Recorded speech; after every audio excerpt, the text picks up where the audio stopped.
Thank you for coming to this week's Meet the Artist.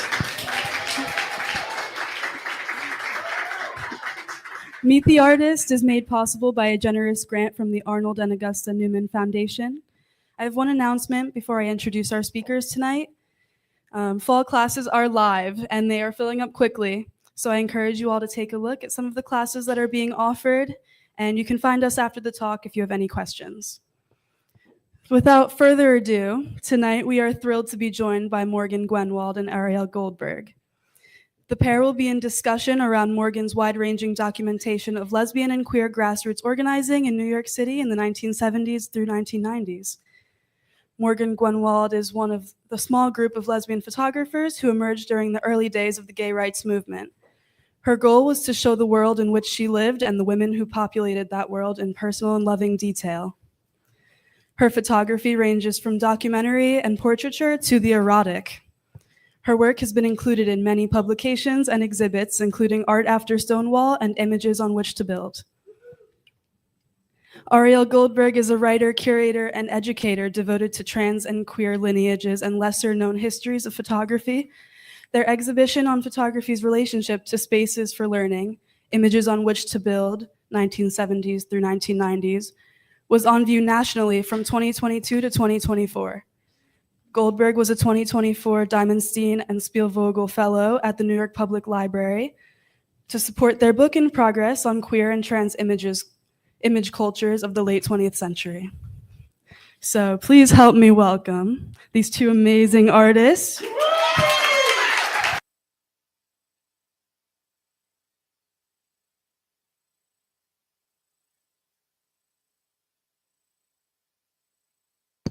Thank you, Nala, and thank you, CPW and the whole team here, all the people I met. And this is such an incredible crowd. Look at what we pulled off. So we do hope to give you a good time tonight.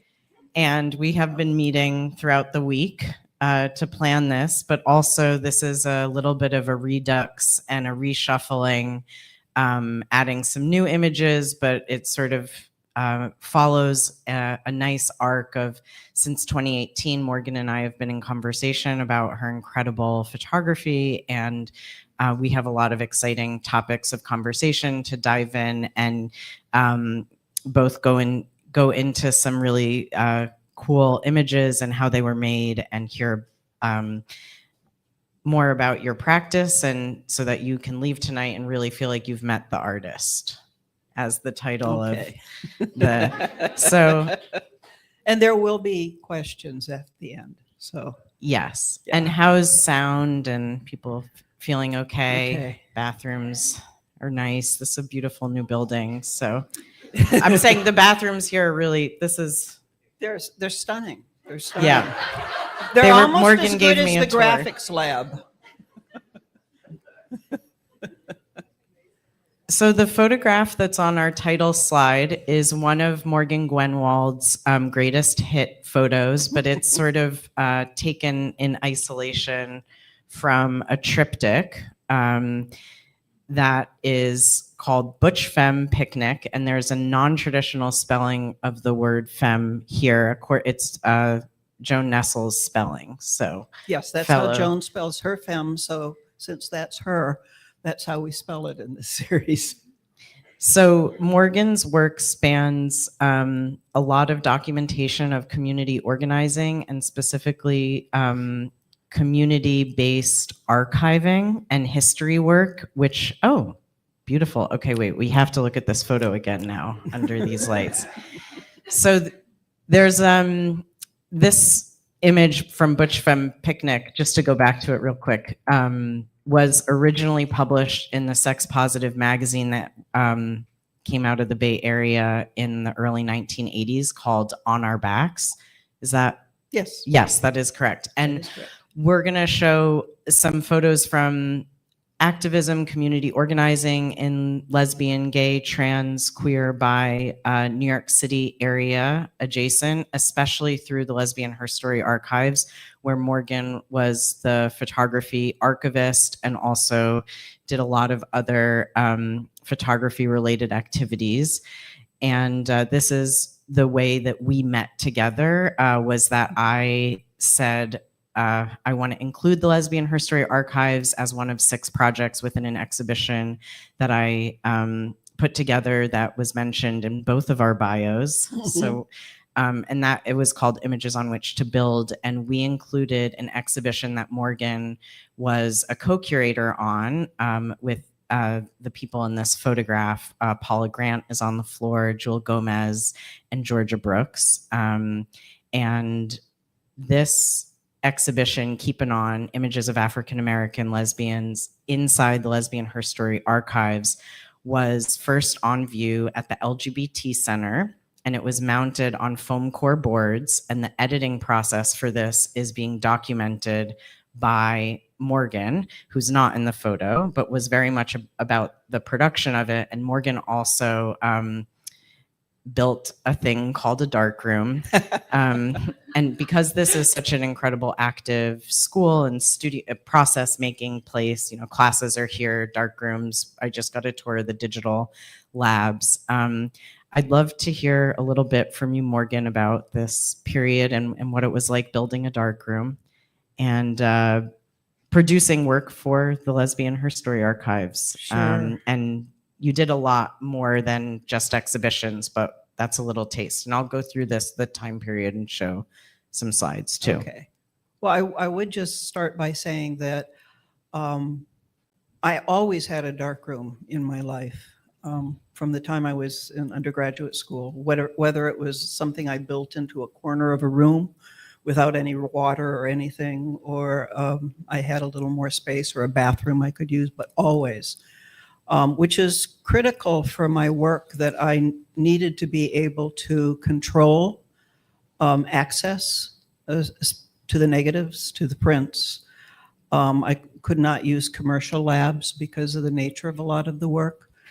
And plus I couldn't afford to send it out either. So that's another reason of doing it all myself. And finally, I'd gotten together a pretty good darkroom setup. That's a 4x5 Bessler with a cold light head, for those of you that means anything. And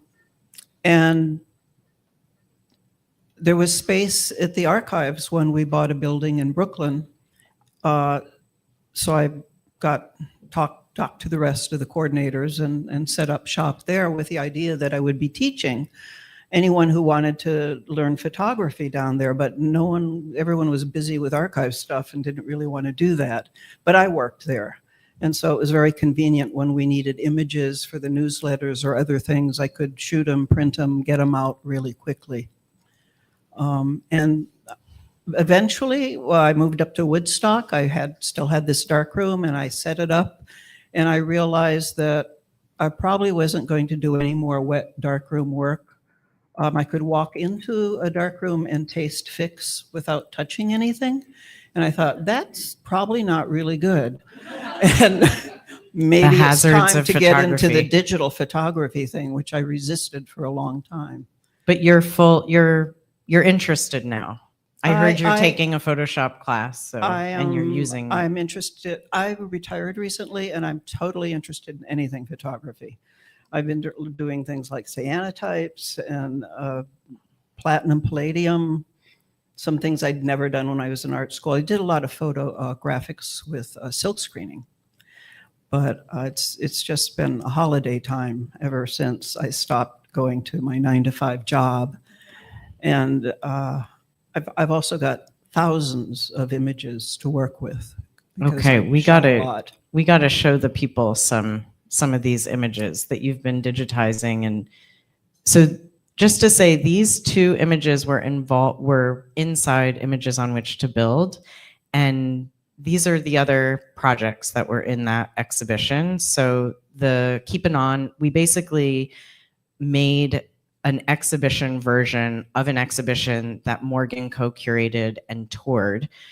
So it went to other gay community centers across the United States, and it also went to places like Rutgers, so that the Gay Straight Alliance there, I think Cheryl Clark was involved in probably bringing the show there. And so these were 5 other projects that were also similar to Keeping On in that they were using different modes of photography to do educational projects around community organizing through times of early gay liberation, early trans support groups being formed, mail systems of things being sent through the mail, collective slideshows. There's the electric blanket slideshow and the end of the gallery here. This is in Cincinnati, and on, I guess it's like in the middle where the sound dome is, that is Keepin' On. So we spent about 2 years talking about how would you remount an exhibition from 1992 inside another exhibition that features 6 other grassroots photography projects. And so we decided to find 4 of the foam core boards that were healthy, because it's all, they were all color Xeroxes mounted onto foam core with captions also printed out and mounted on. And then we scanned and also worked digitally with installing selections from the other foam core boards, because there were 14 foam core boards that were really easy to pack and ship. So that's a little bit about the Keepin' On exhibition, and the other installation shows the work inside the Leslie Lohman Museum. So this is Cincinnati and Leslie Lohman, and back here this was at the Chicago Cultural Center. And another view of the Chicago Cultural Center installation of Keepin' On, cut with Diana Solis's work, which was also on a huge banner outside of the Chicago Cultural Center near the lake, yes, in downtown Chicago. And it was had gone from being in a 1,000 square foot space at Leslie Lohman Museum of Art, which is in Soho in New York City, queer museum, I think the only queer museum in the world. And then it went to a 3,000 square foot space at the Chicago Cultural Center in the ground floor. And the exhibition, this also, because there was more space, we were able to include work by Art Positive and Lola Flash, who's seen in this other picture. Also a positive negative flag, a work that was about HIV/AIDS and Republican and Democratic representatives' complicity in HIV/AIDS. So this is a peek in. But do you have any memories of being involved in the whirlwind tour of images on which to build that you'd like to share? I'm just so excited to be able to have some of the archives work from this era being shared there. We put that together because we wanted to get images out into the world from the archives without putting any of the work in danger. That's why the color Xeroxes and foam core, because it's not that heavy to ship. But the whole goal was to get things out of the archives and into other venues so people could experience some of the collection. The other way the archives did that historically was with the slideshows. Also, did any of you see this exhibit when it was in New York? All right. Yeah. So there is a Q&A. So you have any questions about the show? It was an amazing looking back on all of the creative and very heartfelt ways that our community shared images and attacked issues and shared issues with each other and the world too, but mainly to each other, I'd say. Yes. Except the parts that came from protests in the streets, of course. Yes, and a lot of the work documented protests. So the Keepin' On panels were, I think, had a very, now it's hip in contemporary photography or trendy to be thinking about so-called vernacular images. But within this 1992 exhibition that Morgan co-curated and worked on coordinating the tour of, it was looking at the Lesbian Herstory Archives, photography archives and media archives in a very anti-genre way, where it was okay, we're going to include family photos or like Audre Lorde's Convocation, or we're going to include book covers or journal covers or posters of musicians. So thinking about documenting Black lesbian cultural production in a way that isn't narrow and was kind of using whatever visual record existed. So it has a very multivalent quality to it, and also one that's about celebrating the people, especially the people within the Lesbian Herstory Archives community, like Mabel Hampton, who had donated personal photos of her friends. So there was images also from the beginning of the time of photography through the 1920s. And it sort of marches through how there was very sophisticated and constant cultural production during the era that Morgan was operating the darkroom in the basement of the Lesbian Herstory Archives. And the work continues. The Schomburg recently made a zine based on parts of things from the Lesbian Herstory Archives collection, some of my images, and also some parts, major collections of our special collections. And they made a zine out of it. And that's like this generation's version of a slideshow or whatever. Yes. And I just love how we keep finding other ways of sharing and getting our work out there.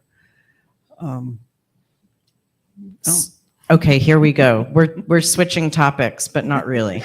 So one way that Morgan built a media network and like basically was doing something like CPW is doing, which is like, okay, photography is great. Let's like get all the photographers in touch with one another. And in the snail mail era, or 1982, one way that Morgan knew, like, okay, I am an artist, I can take photos. So how can all the photographers talk to each other so they can share resources and help each other get gigs and share their work, whether it's fine art or commercial or they're teaching photography, all these different angles. And also doing work that couldn't, because of especially the BDSM work or the kink work or sex positive lesbian photography was an embattled force field. And so you needed to also be in touch with each other. But kind of before the sex wars, I feel like you had the vision to make a zine of sorts of people's addresses, bios, and contact information from all over the United States at the time, right? And your photo is on the cover because it was probably the easiest to decorate it with. Right. And this is your entry about with your bio. But this booklet is like a zine that you made that's basically a phone book of lesbian photographers. Right.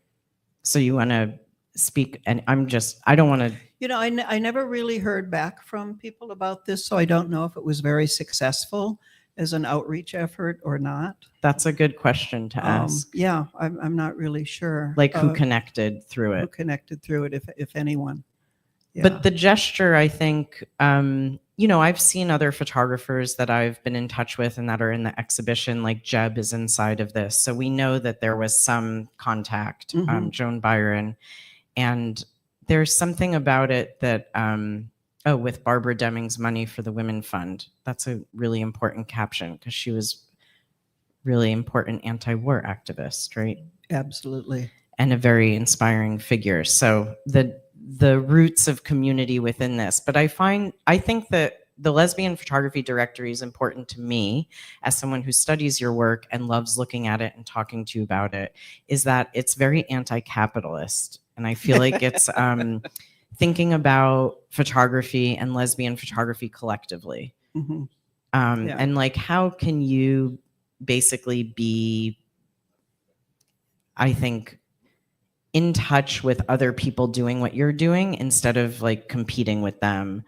And I feel like that the ethos to that carries through your work. And we're gonna kind of show just an overview of some of around the photographs of this time. Is there a question in the front row? No? No, Ed? Okay. Well, I was wondering, I'm told that women is spelled W-O-M-Y-N. Sometimes. But woman, W-O-M-A-N, is still valid because it mixes all the time. Yeah. And there's the one version too that's W-Y-M-O-O-N. I mean, you know, what we're seeing a lot now with pronouns and different names coming up for different parts of our communities is nothing new. We've always made up words. We've always done that. Mary Daly certainly had a lot to do with that. But it's not a new thing, Ed. So we're all spelling it the way we want to. Okay. It's really I like that you're bringing that in, because I'm just looking at the slide. I can't see any O's or A's, but it is true. It's a thing. It's like a subculture. Yeah. So once it's spelled this way, then the next slide is spelled that way, and so I was like, what's going on? Well, you It's know what anarchy. Talking about. We like anarchy. Woman books. Yeah, I guess we can, at the end of the slideshow, find out how many different spellings of women. It sounds like a women's studies exercise. Yeah. So this is, we are going to have a time for Q&A, but if there's urgent questions, did you want to? I was just curious how many entries you had. How many entries Oh, to the I don't- Lesbian I don't Photography remember. Directory? I would say it wasn't about a lot. 30 to 50 Yeah. would be my guess based on. It wasn't vast, no. I also tried meeting up with some lesbian photographers in Brooklyn when I first got there. T. Corinne was in Brooklyn at that point, Lima Druskus, a couple other people. And I did a workshop on gum printing, I think. But it never, we had a brunch once, but it never really took off. But there was an effort for that.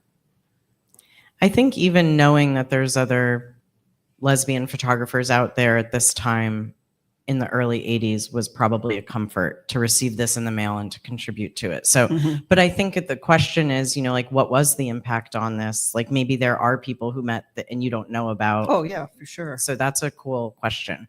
So on a Monday night, Morgan could be working on the Lesbian Photography Directory and then going to a poetry reading or a multi-genre literary event. This is Dorothy Allison. Morgan Gwenwald has had many famous girlfriends.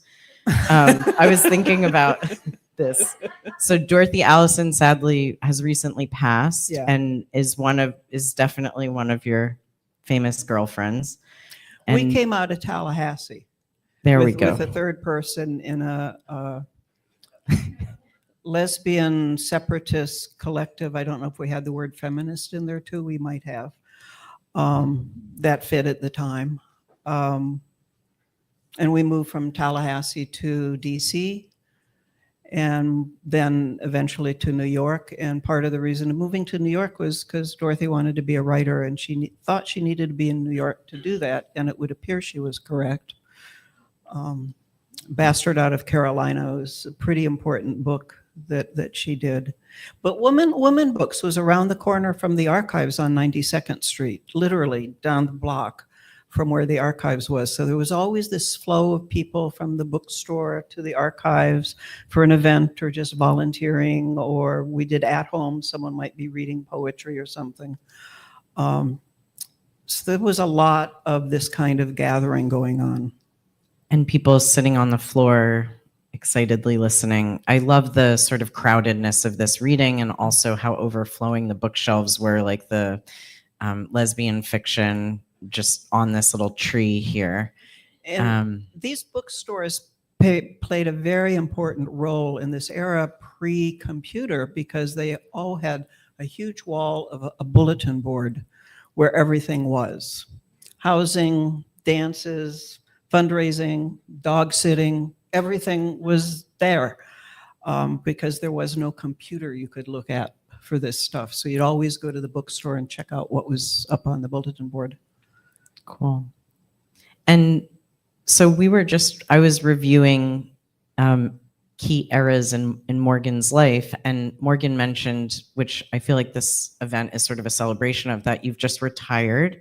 And have been a long time librarian and also a worker at a public university not far from here, SUNY New Paltz. And one of your first jobs before you became a librarian, you were a social worker. So you obviously have a will to serve the people. And when you first worked in New York City, one of the first places you worked as a social worker was the Senior Action in Gay Environment, which is now known as SAGE, which has grown tremendously as a nonprofit organization that serves queer elders. But I wanted to include this because we have some images in here that I've looked at and talked with you a lot, but this one popped out. I'd never seen this before.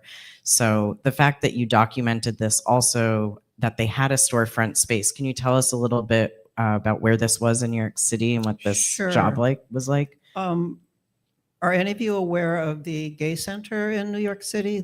Yeah, it was an old trade and technical school. Well, this is on the second floor of that trade and technical school, and it's the classroom for window dressing, Oh, which is wow. kind of appropriate for a gay organization. One of our elders that came to events and stuff actually made his living doing window dressing as part of his career as a gay I think man. I maybe met him at the archives at the LGBT Center recently. Yeah, Anyway, yeah. so But- this fooled me. I thought it was street level. No, this is inside the center. This is kind of where the conference room is on the second floor now, the room where they hold events and things. On the floor where the bookstore is. Repurposed window dressing trade school into senior social services agency. Yeah. Okay. It was cheap rent. The rest of the building was totally deserted, full of asbestos, but it was beautiful. It was just amazing. Yeah, I think that a lot of your photographs from the 80s and 90s, I feel as though you were maybe at the LGBT Center almost every night of the week. I was there lot. once they got going. I was kind of the official photographer. I do events, lots and lots of events there for the newsletter, and also because I wanted to shoot them. For the Lesbian Herstory Archives newsletter No, or for the center's the center newsletter. So you had multiple newsletters that you were shooting black and white sort of event Yeah. documentation for. Right. And you were also at demonstrations. This is an earlier one. This is from 1975. That's my first demonstration. Wow. Actually. And this quote is from Rita Mae Brown, "An army of lovers shall not fail." She was a poet, for a while. And that came out of one of her poems. Beautiful. Because you write poetry, don't you? I do. You do. Yes. Yeah, you do a lot of things. There are sentences, though. And back in New York City, so you left Florida. This is cool. I didn't know that this was your first demonstration. And this is, what's the year? 75. 75, In Tallahassee. Tallahassee, Florida, in the deep South. And it truly was the deep South at that point. It's a big crowd. And this is the lesbian contingent, and they are out, and they're saying lesbian on their signs and stuff. So I think, there's a lot of people with a lot of bravery there in that picture in that era, for sure. And there's like a spin-off poster that has the same quote, "An army of lovers shall not fail," the vertical. Mhm. Cool. Yeah, people look like they're having a really good time. And speaking of the event documentation and being around the archives, Mabel Hampton and Audre Lorde in 1982, do you remember taking this photo or? Yeah, it was an event at the center. I don't remember what it was, but I thought, oh, look, there's Mabel and Audrey. I should take a picture of them together. They were having a good time. And I love how we can see people in the audience, like in all the edges of the photo too. Yeah. And if you were wondering what Morgan's look was like in 1984, and this is you with another one of your boyfriend girlfriends, with the poet Samuel Ace in his skinny tie. And I think this has been formerly, at this time, was Linda Smuckler. Yep. And Sam currently lives in Georgia, outside of Atlanta. Mhm. And this has been another sort of way for us to connect about your incredible archive of photographs of this time and all of your community organizing, because I have been researching Sam's art practice, especially from this time period, for my next exhibition project that is just still a baby in my mind. But Sam and I have been working on going through his archive, which includes a lot of performance art, which is hard to document. Yeah. But luckily, Sam was dating a photographer during this time, and he was in a poetry troupe with other people after taking a very inspirational workshop with Gloria Anzaldúa, and and also worked in a print shop that then Yeah. got you a job at. So was working in graphic design arts. Had just recently finished school and had done the Whitney ISP program, which is no more. And this is at a gay pride parade. And one of the bodies of work that I'm really interested in are your photographs of Sam, sort of because it brings up this other topic of conversation, besides being the one man, woman, spelled all the different ways, media shop that you were, where you would, identify that photographs were needed to document the sort of proliferation of lesbian and gay political life and culture and art and organizing. I think you were also sensing like how artists needed to be documented and how there could be play in photography.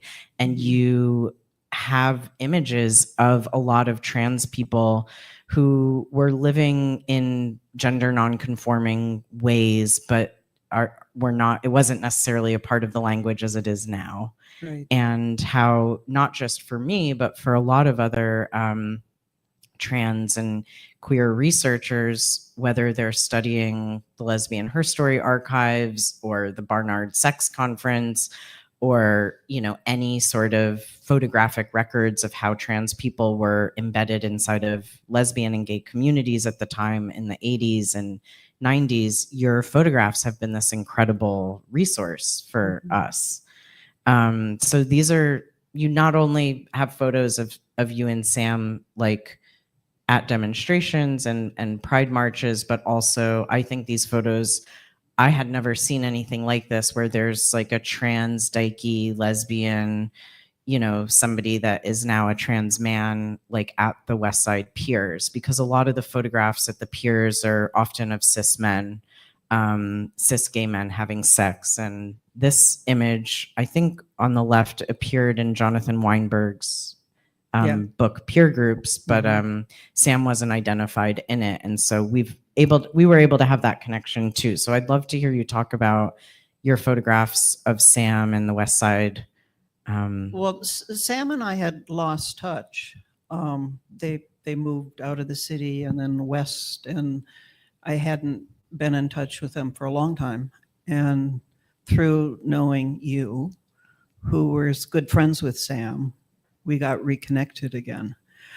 At the point I shared these images with Jonathan, I hadn't reconnected with Sam, so I would not have put their name on a photo without their permission, and I wasn't in touch. So that's why the name is not on Jonathan's book. Because normally if someone was in a photo and they're okay with it, I'd put their name there because it's important to know who the people are in the photos, to me anyway. But now that I talked to Sam and they said, yeah, sure, fine.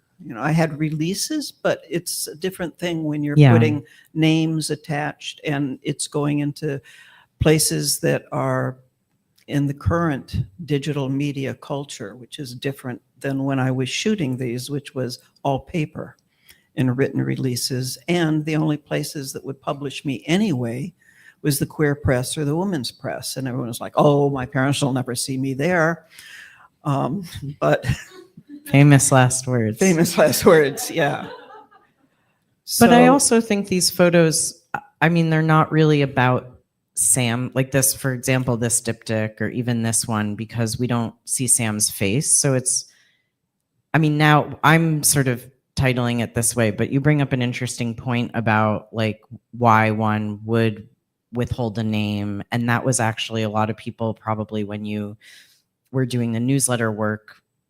I think that was something you had to negotiate constantly. Like, do I have consent, or how do you want to be identified? Like there were options or levels of. It depends on the nature of the photo. Yeah. Much of what was like in center newsletters were events where people were standing in public as themselves, so it wasn't an issue. But things that were maybe shot to the side of that, that's another issue. You'd have to talk to people because otherwise you're violating their space, you know. Well, I think you're very attuned to that, and that's something that I'm really interested in thinking about your work, is that, as you said, every photo is different, and it depends on the relationship, it depends on the person, it depends on the content of the photos. But I think these photos of Sam at the piers, in leather, in a very like, this looks like a guy, you know, there's something about them that also hint towards the sexual underworld of the piers. Yet he's still sort of at the edge of it. So I think that because he was posing for you and you were doing these together, there's also something, there seems to be a time capsule here that it was sort of waiting for me to become obsessed with for whatever reason. Well, I'm glad you like them. And I like that there's photos that the caption changes over time too. That's interesting to me, that in, you know, this art historical book about how this area was photographed by other people like Leonard Fink and Alvin Baltrop and Gordon Matta Clark did. Yes, and that whole area, and now it's been turned into like a sort of luxury shopping area and real estate kind of neighborhood. It's just very, very different landscape to New York City. Well, I know one thing that Sam and I shared was a fascination with the piers and what was going on there, and also a kind of regret that there wasn't any space like that lesbians had, because of how things happen in the city, and danger for sure. I mean, it would be really hard to be having sex on a pier as a woman in New York at any time. You had to go to the bookstore to find your people, to fix the bathroom. The bathroom in the bar. There were ways. Okay. Or, let me tell you a quick story. Yes. Joan told me this story. Is this a good slide to be on? Or Yeah, you this go? is a great slide to be on. I showed up to do a panel on Tom of Finland. Does everyone know Tom of Finland? Oh, this is a Those great drawings? story. Buckle up. And it was some people from France were doing this thing, and they had a place in the village. And I said, yeah, I'll come, because they couldn't. They wanted It was to talk June, about wasn't it? They wanted probably. You would probably get a lot of phone calls like in May 29th. Like. They wanted to talk about cruising because of Tom of Finland, and so they were looking for examples of lesbian cruising.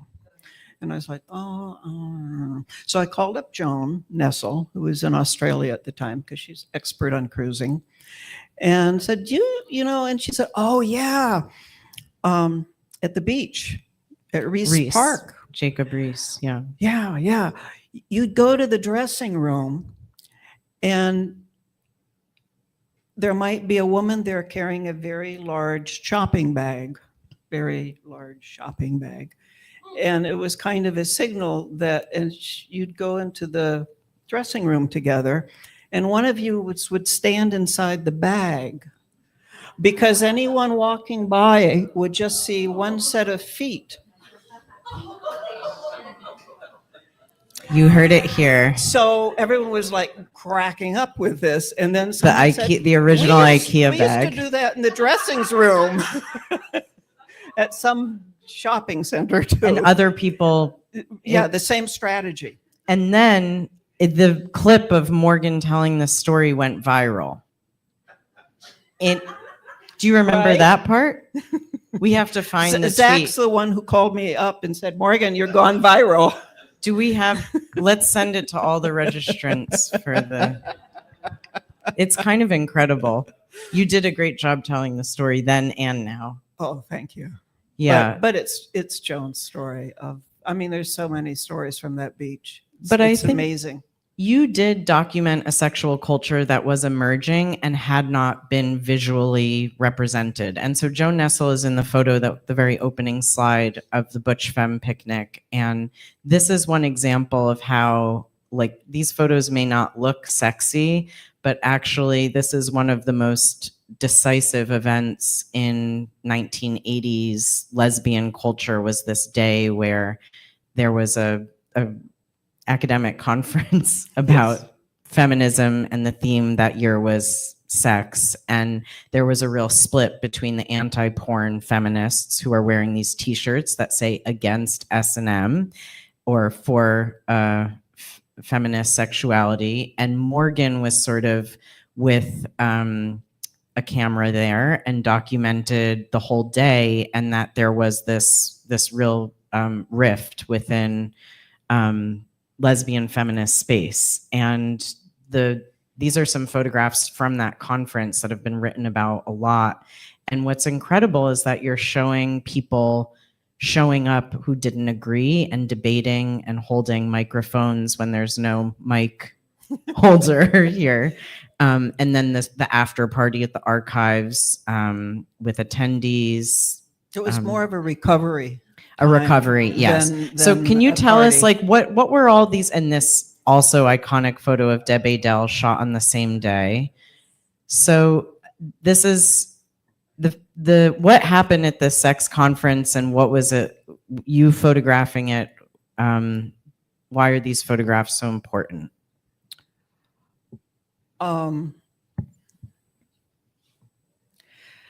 What they were protesting was that many of the women on the program had other than vanilla sex approaches to being a lesbian, and many had written about it and were not ashamed of it. And the Women Against Pornography felt that many of the practices, such as Butch Femme, SM, were not feminist and were not okay. And they're politically incorrect. And those, they were saying, is the one sitting on the, with Pat Califia sitting on the? No, we pulled that one out. Okay. Sorry, Pat. But they've had flyers that were passing out, and they said these people should not be here. They should not be allowed to speak. And in fact, none of them were there speaking about their sexuality. They were talking about academic things. This is an academic conference. And they managed to, they took their complaint to the Barnard campus, and it was funded by the Helena Rubinstein Foundation. They pulled their funding, and there was a booklet that had been made for the conference, and it listed the Helena Rubinstein Foundation in it. And so they stopped distribution of it. It was not available at the conference. They finally reprinted it without the Rubinstein credit in it and released it to the people who had attended. But it was a real attack. And it was an attack on people that were my friends, and I understood what they were doing. And the idea that I had spent so much of my early life fighting for our right to exist, and yet turn around and find a bunch of feminists telling us what we can and can't do. It was like, well, what is the point of all the work we've been doing if we're just replacing one cop with another cop? Yeah. And it propelled me into doing more and more erotic work and documenting it as a form of celebrating and cherishing and sharing the wide range of ways you can be a lesbian. And it was because of a lot about going through that experience of watching what was going on with this. It just makes me crazy. Censorship makes me go crazy. Yeah, it was a very painful time, and I think that your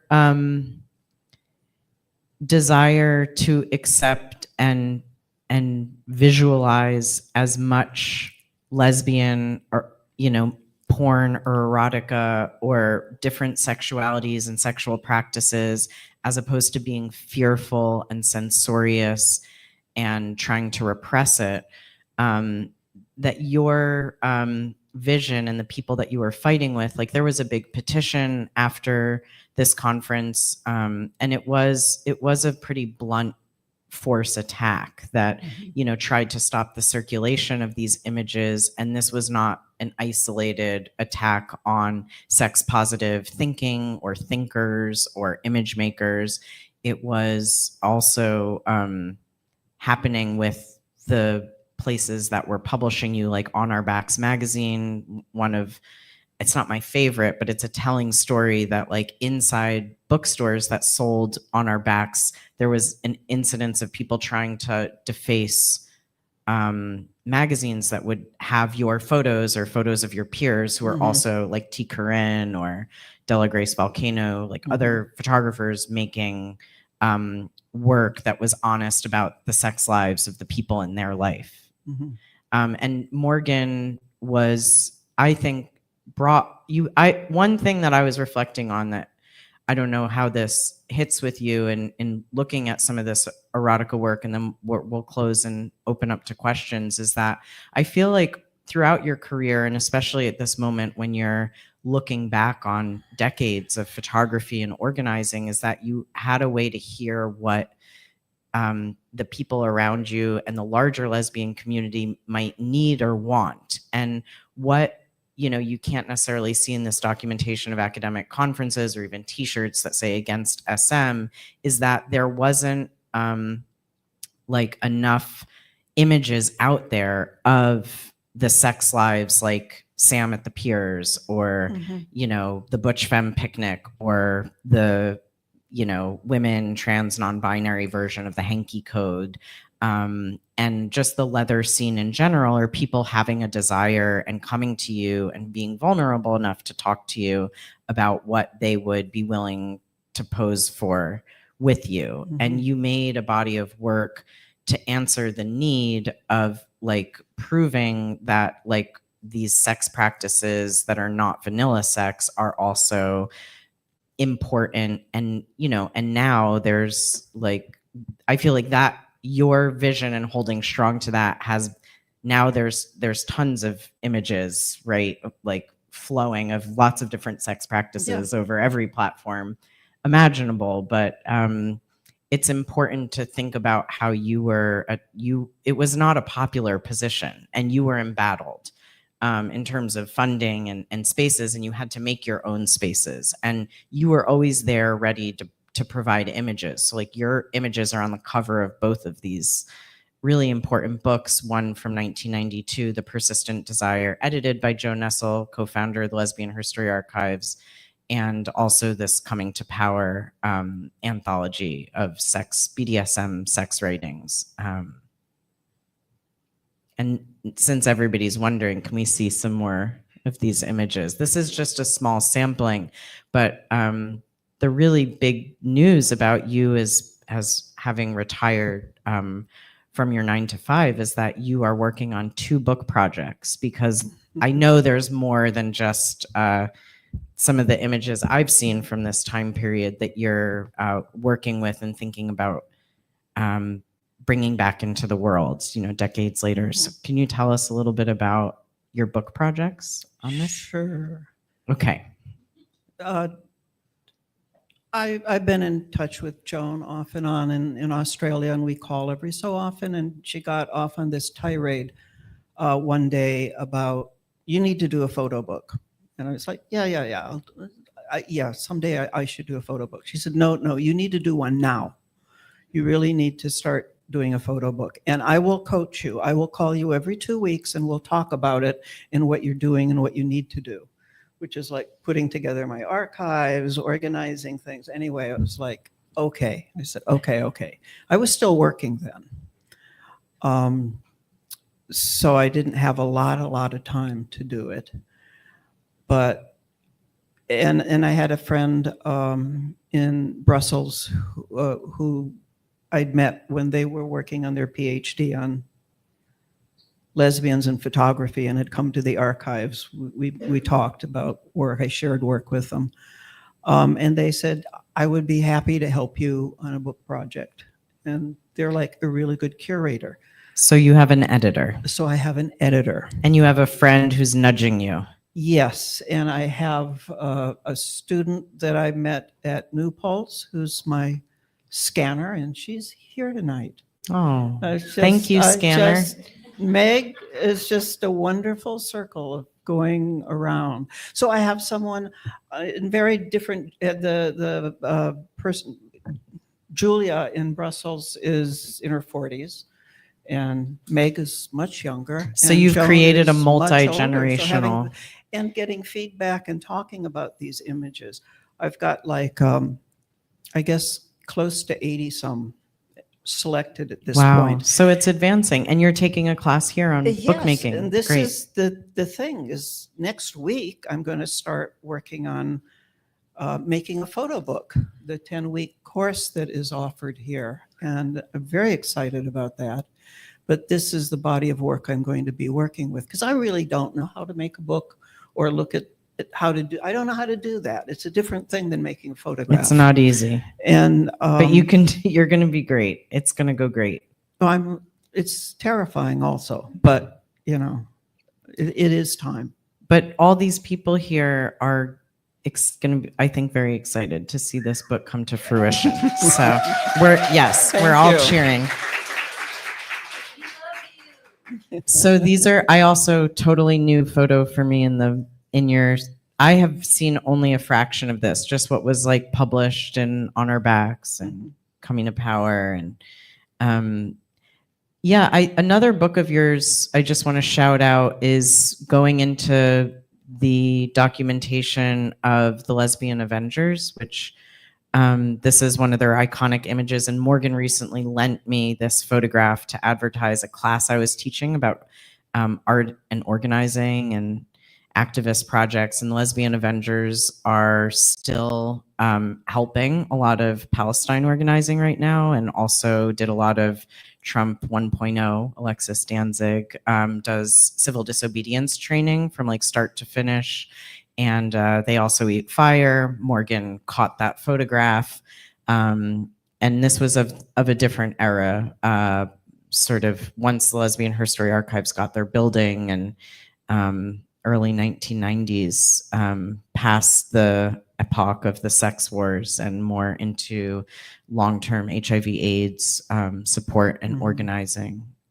Also showing that some of the documentation you have of protests are just, I mean, the erotica has this vulnerability, and there's this survival and necessity to be seen in front of a camera in some ways as like a confession. But a lot of the protest documentation of this era too that you captured, this is again Alexis Danzig holding her father's ashes for one of the most well-known ACT UP, well, there's many well-known ACT UP actions, but this one was a funeral procession and a sort of a dirge for people who wanted to throw their family members and loved ones' ashes on the White House lawn. And I just watched James Wency's incredible 30-minute documentary, which you can find online about this. And I can't believe how close you were. How many places you went with your camera, really, because you were right up in, that's the fence right there. And getting this shot is just, it's pretty, it's a powerful note to. And that lower blur is the ashes in that one. Yeah. And so you've really been witnessing and persevering people fighting state violence for a very long time. So I wanted to bring this image in too, because it's a newer one that I've seen of yours, because you are scanning and editing constantly when people ask you for photographs for books or their articles. So every time we touch base, and because we did a conversation 2 years ago at Magnum, there's always more images that like other people have asked you for, or you came across for some other commission or something. So these I found to be really very moving. And in that 30-minute, I think it was that tape you're talking about, James Wency's. the fellow who organized this thing for his lover, I think he was from DC, and someone said, well, bring it to the ACT UP group and see if other people want to do that same thing. And there were about 150 people at this action with their ashes. And he was saying, you know, because the other thing that was going on this day was they were having the quilt was spread out by the base of the memorial, hundreds of panels for the quilt. And he was saying, you know, the quilt does something, but it's also pretty, and it gives people a pretty way to look at something that's not pretty at all. And just kind of the juxtaposition of what these people were doing and what was happening right over there on the mall with the quilts really struck me. That I'd never thought of the quilts that way. But in context with this, it was like, yeah, you're right. You're right. Yeah, different strategies, different tonalities, different methods. And that's the wonderful thing about ACT UP is, you know, if you know anything about them, all sorts of ideas come to the meeting and someone stands up and says, I want to do this and why, and people talk, and then anyone who wants to do that gets with them and they do that action. It's not like the group has to approve it. You just have to find enough friends to do it with you. Friends to do it yourself. And that's the same model that the many people who started the Lesbian Avengers came out of ACT UP, the same idea of there's many ways of being visible. And that was the main thing the Lesbian Avengers were about, was visibility and addressing many kinds of political issues. But being this, that's why we're eating fire. I know how to eat fire. I haven't done it in a long time and I wouldn't just do it, but it's kind of scary. After the event, Morgan's going to eat fire. No. We'll be doing limbo, but we're not going to be doing that. Well, also, it's interesting, like, that we're at the White House gate here and then back a year later. And one of the first, the Lesbian Avengers, the documentary about them, which I think is called, like, We Eat Fire. We Eat Fire. Yeah. Lesbian Avengers Eat Fire too. Thank you. We've got a really knowledgeable audience. There's the first action they did is in Middle Village, Queens, which is right next to Ridgewood where I live. And it was about the restriction of like a multicultural curriculum. So it's really the same. They were basically like trying to do like, it's okay to be lesbian and we shouldn't shut down a children's book about lesbian parents or something like that. But just the amount of documentation you have, I wanted to include this too, from the LGBT Center, like so many incredible writers and artists and activists. You know, you took photographs, Essex Hemphill, Craig C. Harris, and Asado Saint. I was just teaching Asado Saint's writing, literally, you know, journaling from his lover's deathbed, poetry this week. So it's incredible how much you have documented, and I can't wait for this moment of your life. You know, yes, there's so many, I'm going to speed through at the end here, but talking about, I said to Morgan, who are the trans people in your collection? So here's Martin Duberman explaining Stonewall to Sylvia Rivera. I mean, it's just incredible. And this was in 1994 at the New York Public Library. And also... And their big gay show called Becoming Visible. It didn't say gay or lesbian anywhere in it. Yes. And when I think... on the advertising for it. Yeah. So Becoming Visible also had a book, and it's one of the early gay photo and archive shows. But Sylvia Rivera remounted Star House with some other friends, Chelsea Goodwin and Rusty Mae Moore, in Park Slope, Brooklyn. And this is a birthday party you were at. And here's another photo of Rusty Mae Moore and Chelsea Goodwin. That was about a block from where the archives is that neighborhood. So the sort of overlapping of trans and lesbian histories, I think one thing that really strikes me is the sex positive lesbians and queers were also the people who were, I feel like, got trans life and got how trans life was embedded within queer and gay life, and were on board and not moving in a trans, exclusionary radical feminist direction, which is also another story. But here I saw somebody on staff put up a poster of Leslie Feinberg. Did you see that in the hallway? Yeah. So it's nice this is here. And I think this is Lady Kateria, and there's two different conversations going on here. And then Leslie Feinberg and Quentin Crisp. So you have a lot of really valuable images, I think, for me to time travel, to think about trans and queer history. So I love sharing these. And do you have anything else oh, and this is the last photo, and this is Dread. Yeah. Famous drag queen, King. Yeah. Anything else you want to say about these photos before we open it up? No, just that it's been really wonderful sharing them with you, and that I feel like I've found a home at CPW.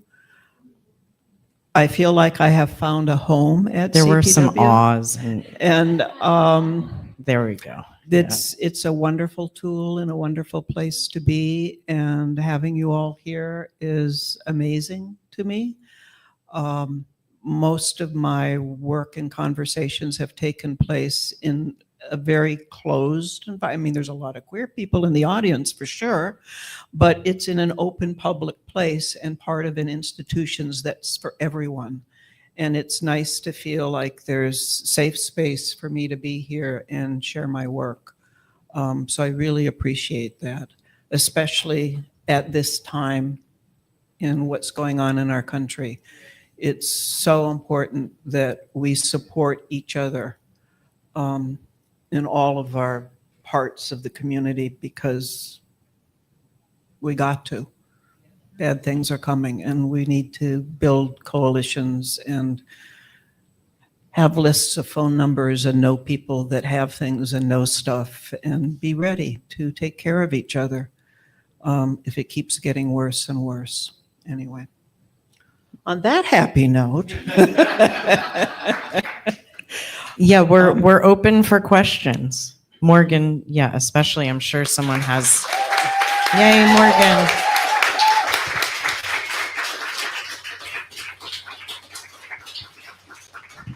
Did Alexis make it? Oh, the train. What train? I don't think Alexis is here. Yeah, she was going to come down from Saugerties, but yeah, she's up here now. So There's Alexis, yeah. So I'm going to repeat the questions for Morgan. Yeah. Go for ahead. you. Or for me, yes, I'm open for. What is inappropriate about that picture with 3 pairs of shoes?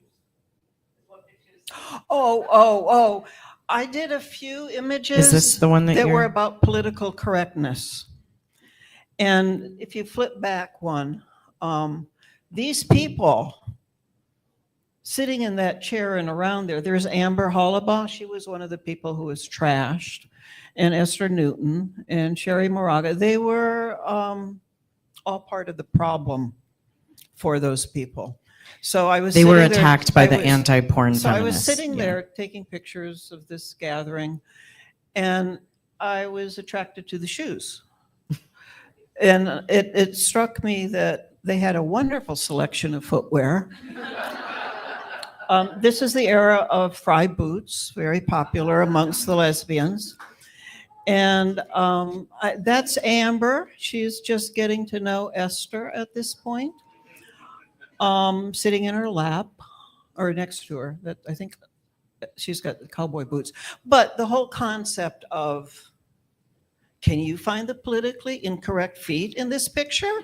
It's just the silliness of this political correctness thing. It's a playful image. I have another one that's I shot from the floor looking up at my girlfriend who's naked, and it's very distorted and weird looking, and it's right up into her cunt. And it's called The politically incorrect photo of the beloved. So And certainly T. Corinne pushed a lot of boundaries with her coloring book and the images she did around vaginas and things, because they were very taboo at that time. Yeah, it's a process. yeah, I think that people in Morgan's camp were labeled politically incorrect because they were like, we're going to document our lives and everything about our lives. And so you were making fun of them calling you politically correct by saying, well, can you find the politically incorrect feet? Sorry to just explain it again. Morgan did it. I don't know why I felt like I had to do that, but Do you have anything you'd like to share with us, Meryl, that you may have experienced in your own photo work about bars and wild parties and everything that you photograph so much of? Okay. Because there's connections. Your, the cover of the book with your lesbian picture, that one. So is that a hand-colored version of it? Is the original black and white? great Yes. question. I did that myself. I'm not really into that, but I felt like I wanted to do that for that book cover. And this is part of the Butch Femme picnic, which was in the title slide. I don't want to make you dizzy by going, should I go all the way to the beginning? No, it's No, okay. But that's Joe Nessel and Deb Adele. Also, there's good boots, Butch boots in this one. Footwear is very important. Yeah. I think it's important to, maybe why I wanted to repeat the politically incorrect thing, because it's twisted and turned now. Like now politically incorrect is used in a kind of right-wing sense to criticize so-called liberals or something. So it's like just these things are always changing. Yeah. Yeah. Other questions? Yeah, Anna. First of all, thank you, Morgan, for documenting our community, our culture, ourselves. It's like super important, and I know it's been life-saving for many people who work with you and your. Can I do this? Sure. Or I can repeat, Morgan, thank you, and your work has been life-saving for many people. But you're going to miss Anna's wonderful accent. Okay. Come on down, Anna. Okay, thank you. Okay, so my question is, so I think we've seen a bit today in your work, this dual documenting our community, political culture, these moments that you were part of and that you documented, and maybe because of your involvement with the archives and wanting to create an archive of our community for ourselves, but then also especially the erotic, the sex positive pieces that become a bit more like fine art photography, right? And my question is, at the end, you were talking about present day and now in our situation, and whether or not whether you still actively document in terms of documentary images and the kind of fine art images that kind of are these distillations of those moments in time as well. Like, do you or are you ever tempted to document now or do the kind of fine art photography now? That's a challenging question. First, I got to get a new camera. And Nadia's been giving me some tips on that, and also Kate. I'm getting very close to getting a new camera. What I realized since I've been working in the last year or two on scanning and working toward this book is I left my community in New York City to come up here 20 years ago, and I lost it. I mean, I was at the archives every week. I was in community up to here. I loved it. It was Every my night of the life. week, you were at a It different thing. I Yeah. love the city, but I was with a new girlfriend who didn't want to stay there, so we moved up, and it was okay at the time. But I realized that having lost my people, I really didn't have anyone to take photos of up here. I've got lots of pictures. I walk all the time. I have on my phone, I have lots of pretty plants and things, but no. So I am going to get a new camera, and I'm going to learn how to use it. It'll be digital. And I'm going to start looking for people that I could photograph. Up here. You don't have to go into the city to photograph Well, them. You would. More and more people now. I mean, look at this room full of amazing, wonderful, interesting people. So yeah, and the challenge that Julia has given me is like, how do you incorporate erotic imagery with older lesbian bodies? And it's a really scary question for me, is how do I approach people about letting me photograph them when they were younger and fit and beautiful and everything? And I had people back then say, I'm so glad you're taking these pictures now while I look like this.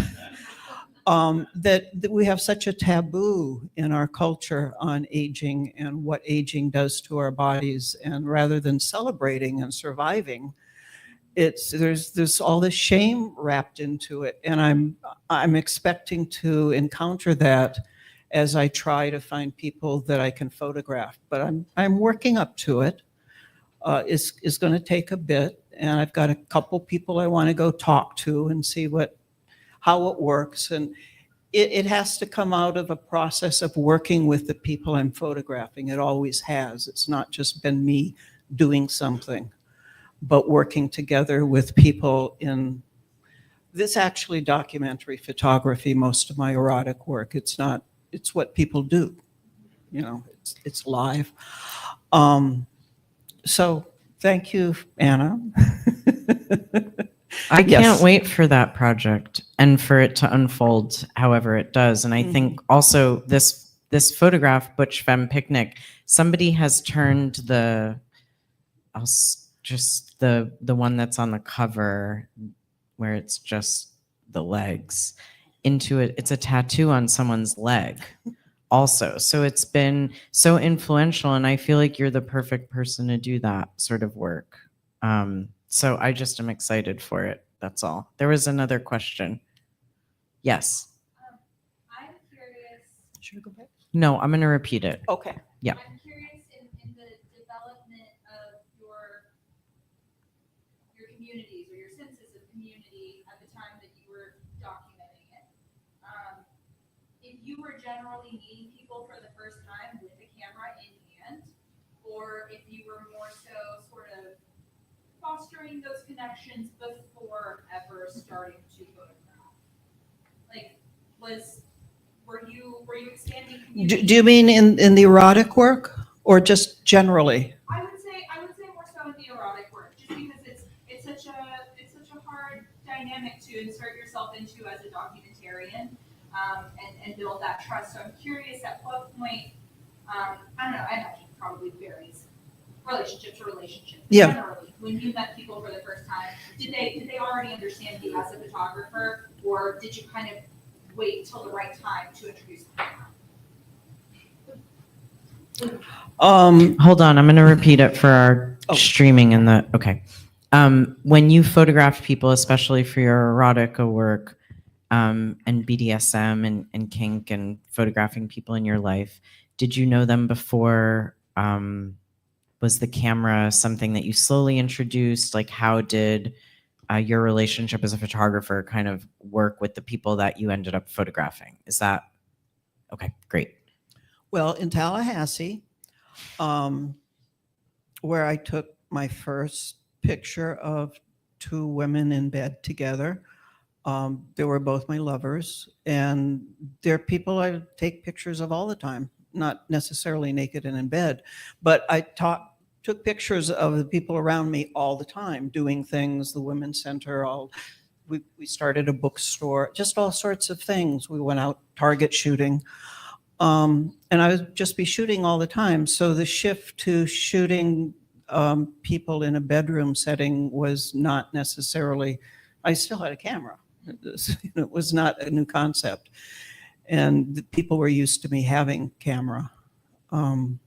Then there would be, early on in New York, Dorothy met these two people in her exploration of S&M, and they were very good guides. And I don't know if I mentioned it to them at some point or her, but about wanting to take pictures of them together, if they would be okay with that. And they were like, yeah. So we did a couple sessions together of them in their various wonderful outfits, and also none. And so that came out of a friendship and someone I knew. And then once I was publishing and sharing stuff, sometimes people would just approach me saying, my lover and I would really like to, do photos with you. And so You had a reputation. well, and I was being published. Yeah. The only reason my work was published was because there was On Our Backs magazine doing that. No one else would have been publishing that work. Well, Bad Attitude might, and Schleichte Maiden in Europe would have, but there was no place for it. But people were, and I put my name on it. So I found people that way too. And there was always a long conversation at the beginning about, are you sure this is what you want to do? Do you want your face in the image?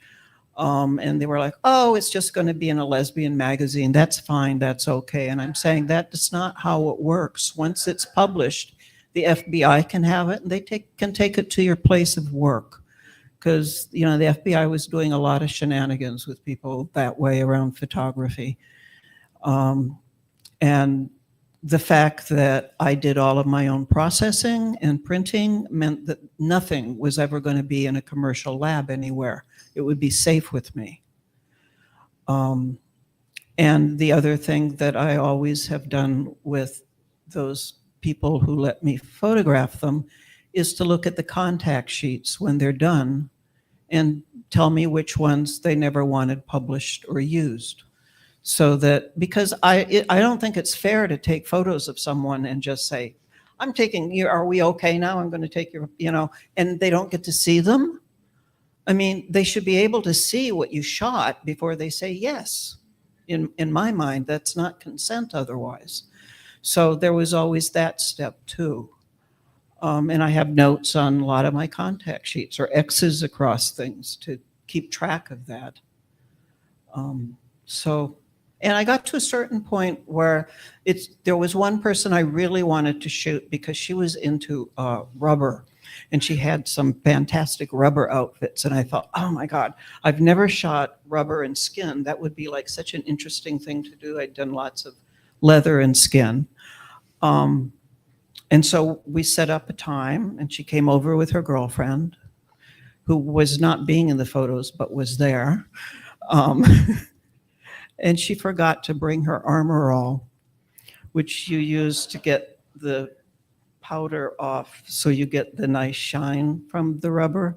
So I never ever got to shoot someone in rubber. Maybe I could still do that. It would cover up wrinkles. It would cover up wrinkles. Yes. The cover of what? It'll cover up wrinkles. Oh, yes. All right. Any other questions? Are you all ready for some snacks? One more question in the back, maybe our last question. Yeah. Hello, I was just wondering, you mentioned the erotica work and the documentary work. Do you view them as two separate bodies of work, or do you kind of view them as one continuous work? And then also, how do you show both of those parts of your work in the same setting?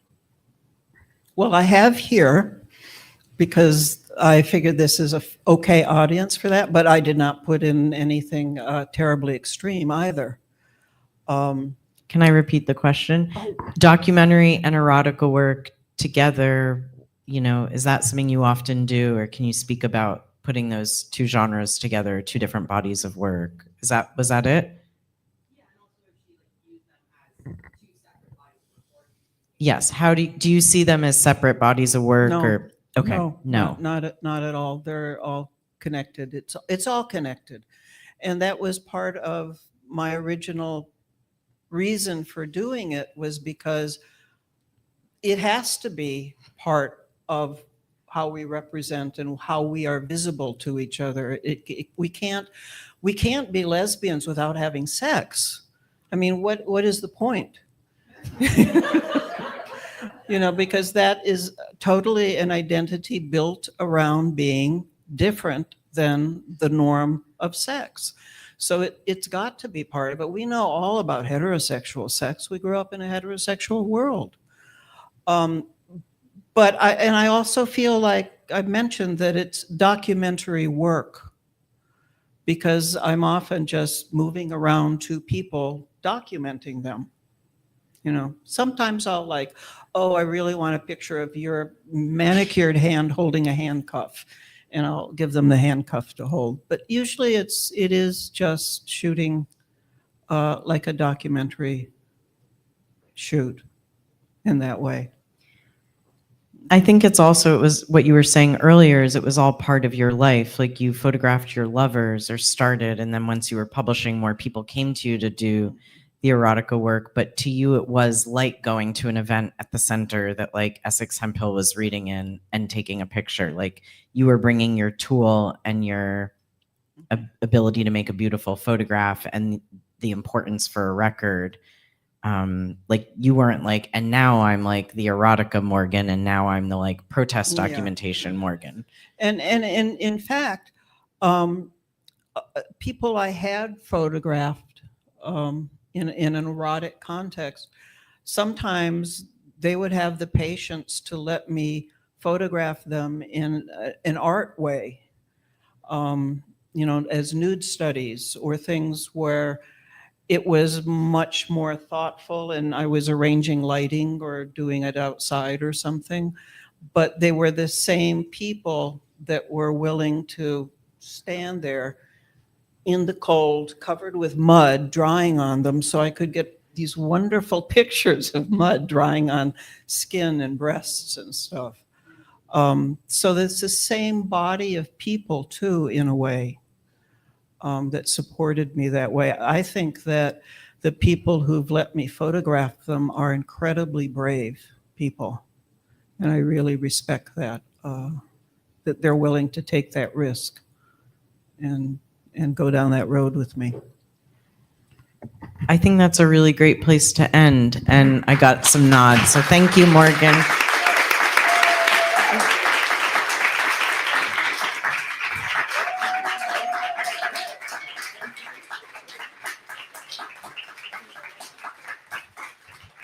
And hello to everyone on the live stream.